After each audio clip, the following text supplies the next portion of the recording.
സർവസമഞ്ജസം ലോക സമസ്ത സുഖിനോ ഭവന്തു.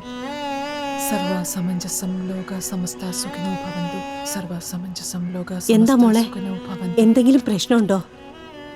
മന്ത്രം ചൊല്ലുന്നുണ്ടല്ലോ. ചൊല്ലിക്കൊടുക്കാണ്. ആർക്ക്? മക്കൾക്ക്. വയറ്റിലുള്ള കുട്ടിക്ക് കേൾക്കാനൊക്കെ പറ്റുമോ? 6 മാസം പ്രായമാകുമ്പോൾ തന്നെ നമ്മുടെ വയറ്റിലുള്ള കുട്ടികൾക്ക് നമ്മൾ പറയുന്നതൊക്കെ മനസ്സിലാക്കിയെടുക്കാൻ പറ്റും. അതുകൊണ്ടാണ് നമ്മൾ നല്ലത് മാത്രം പറയണം, നല്ലത് മാത്രം കേൾക്കണം എന്നൊക്കെ പറയുന്നത്. അത് സാറേ, നിങ്ങൾ നിയമമൊക്കെ പറഞ്ഞല്ലോ. നിന്ന് കാലൊക്കെ വേദനിക്കുന്നു. ഇരിക്കാൻ ഒരു കസേര പോലും ഇല്ല. ഇരിക്കാൻ കസേര, കിടക്കാൻ പായ, ഇതെന്താ സത്രമാണെന്ന് കരുതിയോ? ആ കേറി വാ.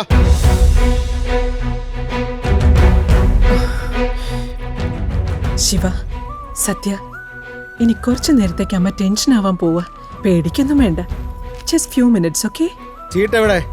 എന്റെ ഭർത്താവ് കൊണ്ടുവരും സാറേ. ഓ, പിറന്നത് നീയും കൊണ്ടുവരുന്നത് കെട്ടിയവനാ. ഓ, മാറിയിരിക്ക്. സാറേ, 4 കിലോമീറ്റർ നടന്നാ വരുന്നത്. തിരിച്ചുപോയി വരുമ്പോഴേക്കും ആശുപത്രി അടച്ചിരിക്കും. കുറച്ച് ക്ഷീണമുണ്ട് സാറേ. രണ്ടും കൂടെ കിടന്നപ്പോ ക്ഷീണമല്ലായിരുന്നോ? നിന്റെ കർമ്മം ചീട്ട് ഇവരോട് ചോദിക്കുക, മെഡിസിൻ ഇവർക്ക് കൊടുക്കുക, ശമ്പളം എണ്ണിക്കൊണ്ട് വീട്ടിൽ പോവുക. നിന്റെ അപ്പന്റെ കൂടെ നിന്റെ അമ്മ കിടന്നിട്ടില്ലേ? നിന്റെ അമ്മയ്ക്ക് ക്ഷീണം ഉണ്ടായി, അങ്ങനെ നീ ഉണ്ടായത്.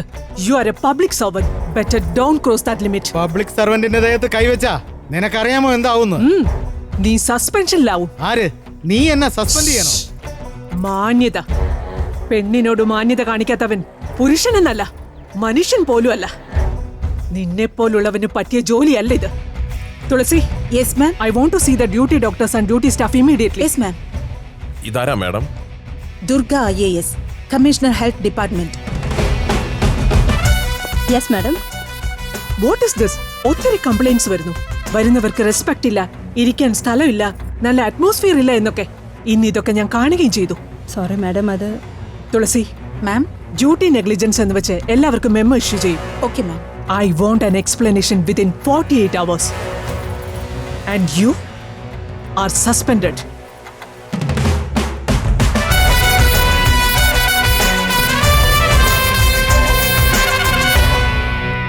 എന്താണ് ഇതൊക്കെ? ഇനി 6 മാസമേ ഉള്ളൂ ഇലക്ഷന്. ഇങ്ങനെയുള്ള സമയത്ത് ഇതൊക്കെ ആവശ്യമുണ്ടോ? ആരാടോ ഇത്? അത് സാറേ, ട്രാൻസ്ഫർ ഓർഡർ ക്യാൻസൽ ചെയ്ത് CIT പോയി അതേ ഓർഡർ ക്യാൻസൽ ചെയ്യിച്ചിട്ട് വീണ്ടും ആ പോസ്റ്റിൽ ഇരിക്കുന്നില്ല ദുർഗ, ഹെൽത്ത് കമ്മീഷണർ. ഛേ, ഇതൊക്കെ പബ്ലിസിറ്റിക്ക് വേണ്ടിയുള്ളതാണ്. പബ്ലിസിറ്റി ഭ്രാന്ത്. ഡോ, അവളെ വിളിപ്പിക്ക്. എന്താടോ ഇതൊക്കെ? തെറ്റ് ചെയ്തവർക്ക് അതിനുള്ള ശിക്ഷയാണ് സർ. അതിന്റെ പേരിൽ ഇത്രയ്ക്ക് പബ്ലിസിറ്റിയുടെ ആവശ്യമുണ്ടോ? എനിക്കൊരു സെലിബ്രിറ്റി ആവാനുള്ള ആഗ്രഹമില്ല സർ. ഓ, പ്രഗ്നന്റ് ആണോ? ഇരിക്കും മോളെ, ഇരുന്ന് സംസാരിക്ക്. Please sit down. Thank you sir.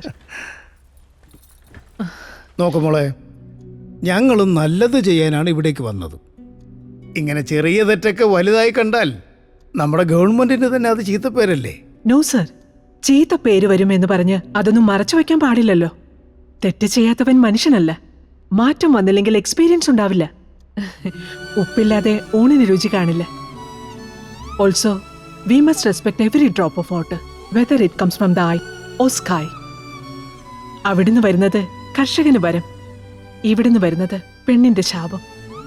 ആ ലിസ്റ്റിൽ കൂടുതലുള്ളത് ലേഡീസ്, എസ്പെഷ്യലി പ്രഗ്നന്റ് ലേഡീസ്. അവർക്ക് വേണ്ടി ഒരു സ്കീം അനൗൺസ് ചെയ്യുകയാണെങ്കിൽ ഡാമേജ് കൺട്രോളിന്റെ ആവശ്യം വരില്ല. അതെന്ത് സ്കീമാണെന്ന് പറ മോളെ. അതിന്റെ പേര് ജന്മഭാഗ്യ എന്ന. എല്ലാ സ്ത്രീകളും ഗർഭിണിയാവുമ്പോ തന്റെ ജന്മ വീട്ടിലേക്ക് എന്തിനാ പോകുന്നത്?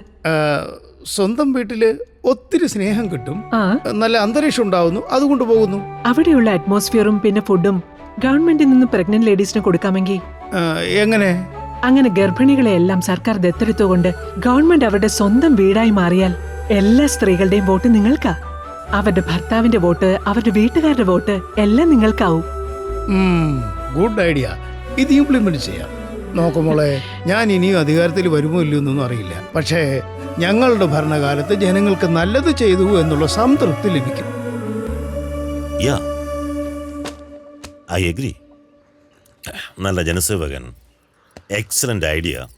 പക്ഷേ ഇംപ്ലിമെന്റേഷൻ അത്ര എളുപ്പമല്ല. നല്ല ആൾക്കാർക്കും നല്ലതിനോ പ്രോബ്ലംസ് ഉണ്ടാവുക.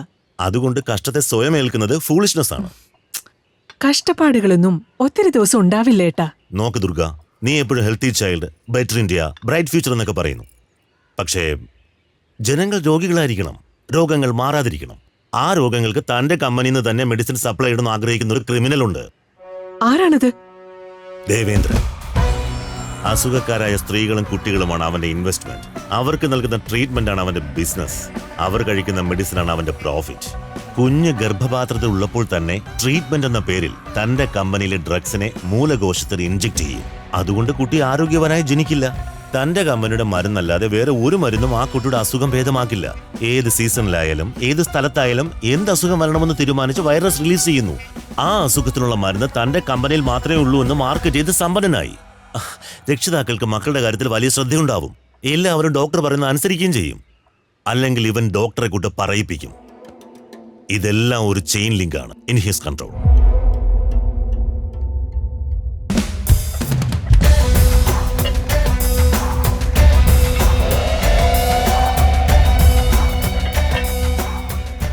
കമ്മീഷണർ ദുർഗ, എന്റെ ഫാർമ ഫാക്ടറി സീൽ ചെയ്തത് നിങ്ങളാണോ? നിന്റെ ഈ ടെൻഷന്റെ റീസൺ? അതെ. ഈ അമ്പ് വന്നത് ഏത് വില്ലിൽ നിന്നാണെന്ന് ആലോചിക്കുകയായിരുന്നു. വില്ല് എവിടുന്നാണെങ്കിൽ എന്താ? അമ്പ് എത്തിച്ചേർന്നാൽ അതിനർത്ഥം യുദ്ധം ആരംഭിച്ചു എന്നാ. എന്നോടോ? ചത്തുപോകും. സർവ സമഞ്ജസം ലോക സമസ്ത സുഖിനോ ഭവന്തു. ശിവ, സത്യ, നിങ്ങൾ ഒന്നുകൊണ്ടും ടെൻഷൻ ആവണ്ട. അല്പസമയം അമ്മ will get back to normal soon. Oh, ട്വിൻസാ?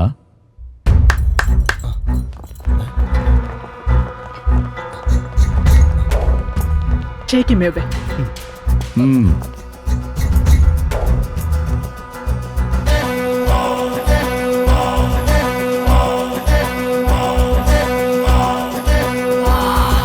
Durga, വളരെ വ്യക്തമായി എവിടെ നിന്നാണ് അമ്പ് വന്നതെന്ന് കണ്ടുപിടിച്ചു. അവളുടെ മേൽ വാർ അനൗൺസ് ചെയ്യുന്നു. You better be prepared. Don't give me reasons, Prakash. നിങ്ങൾക്ക് എന്നെയും പിള്ളേരേക്കാൾ ബിസിനസ് ആണ് വലുതല്ലേ? നിനക്ക് നിന്റെ ആരോഗ്യത്തെക്കാൾ വലുത് ഡ്യൂട്ടിയല്ലേ? നീ എന്തിനാ ഇപ്പൊ ടെൻഷൻ എടുക്കുന്നത്? ലുക്ക് പ്രകാശ്, ആർഗ്യുമെന്റ്സ് എല്ലാം ഇപ്പോഴും മൈൻഡ് അപ്സെറ്റ് ആക്കും. അത് പിന്നെ എന്റെ മക്കളുടെ ഹെൽത്തിനെ അഫക്ട് ചെയ്യും. So let stop it. ഇനി 20 days ഉണ്ട്. വേഗം വാ. അതുവരെ നമ്മുടെ മക്കളെ ഹെൽത്തി ആയി കെയർഫുൾ ആയി ഞാൻ നോക്കിക്കൊള്ളാം. അവരുടെ ഫ്യൂച്ചർ നോക്കുന്ന കാര്യം നിങ്ങളുടെയാ. Okay? Take care. I love you. Miss you. Bye. അച്ഛൻ എപ്പം നോക്കിയാലും ബിസിനസ്സില. അതാ ഇത്രമാത്രം തിരക്കുന്നേ. അച്ഛൻ ചെയ്യുന്നതെല്ലാം നമുക്ക് വേണ്ടിയാ. ബട്ട് നിങ്ങളുടെ കൂടെ ടൈം സ്പെൻഡ് ചെയ്യുന്നില്ല, അതാ ദേഷ്യം. നിങ്ങളെ കാണാൻ വരുമ്പോ നമുക്ക് കാണിച്ചു കൊടുക്കാം.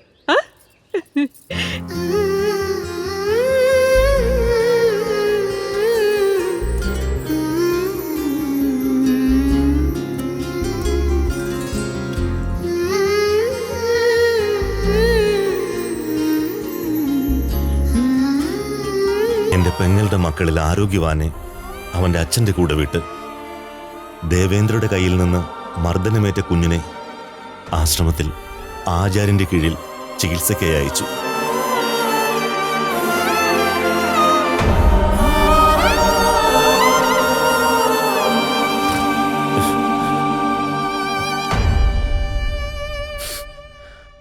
സാമ്പത്തിക തർക്കത്തിൽ എന്റെ കൂടെ പിറന്ന പെങ്ങളെ ഞാൻ കൊലപ്പെടുത്തി എന്ന് വരുത്തി ആ ദേവേന്ദ്രൻ എന്നെ ജയിലിലാക്കി. ജയിലിൽ നിന്ന് വന്ന ശേഷം നിന്നെപ്പറ്റിയും നിന്റെ അച്ഛനെ പറ്റിയും അന്വേഷിച്ചു. ഒരു വിവരവും ലഭിച്ചില്ല. ഞാൻ ആശ്രമത്തിൽ പോയി സ്വാമിജിയോട് സംസാരിച്ച് ശിവയെയും കൊണ്ട് രാജ്യം വിട്ടു. നിന്റെ അമ്മയ്ക്ക് സമാധി കെട്ടി അതിനു മുകളിൽ തന്റെ സാമ്രാജ്യം പണിത ആ ദേവേന്ദ്രയുടെ അന്ത്യം കാണാൻ ശിവ തീരുമാനിച്ചു. ഞാനും അവനെ സപ്പോർട്ട് ചെയ്യുന്നു. അമ്മയുടെ വയറ്റിൽ തന്നെ തന്റെ ജീവൻ നിന്ന് നിന്നെ കാത്തവൻ നിനക്ക് മോശം വരാൻ സമ്മതിക്കില്ല സത്യ. ഇന്നുവരെ പ്രശ്നങ്ങളിലെല്ലാം നീ അറിയാതെ നിന്നെ സേവ് ചെയ്തുകൊണ്ടിരുന്നു. രാജാ രംഗനാഥിന്റെ ഫംഗ്ഷനിൽ ഫസ്റ്റ് ടൈം നിന്നെ കണ്ടപ്പോൾ തന്നെ നിന്നോടെല്ലാം പറയണമെന്ന് ഞാൻ കരുതിയതാണ്. ബട്ട് അവന്റെ തനിരൂപം കാണുന്നതുവരെ ഞങ്ങൾ പറയുന്നതൊന്നും നീ വിശ്വസിക്കില്ല എന്ന് ഞങ്ങൾക്ക് മനസ്സിലായി. ഈ രാജാ രംഗനാഥ് ആ ദേവേന്ദ്രന്റെ ഇന്ത്യയിലെ ഓപ്പറേഷനുകളുടെ ഹെഡായിരുന്നു. ആർക്കും തൊടാൻ പറ്റാത്ത ദേവേന്ദ്ര സാമ്രാജ്യത്തിലെ മുഴുവൻ കൊമ്പുകളും ശിവ വെട്ടി. ഇനിയുള്ളത് ആ സാമ്രാജ്യത്തിന്റെ വേര് ദേവേന്ദ്രൻ മാത്രം. തന്റെ അമ്മയുടെ സ്വപ്നം നിറവേറ്റാൻ ദേവേന്ദ്രന്റെ നാശം കാണുക എന്നതാണ് ശിവയുടെ ഉന്നം. അതിന് നിന്നെ സേവ് ചെയ്യാൻ വേണ്ടി പ്ലാൻ ചെയ്ത് തന്ത്രപൂർവ്വം റെസ്റ്റോറന്റിൽ വെച്ച് കുടുക്കി നിന്നെ ഇവിടെ എത്തിക്കുകയായിരുന്നു.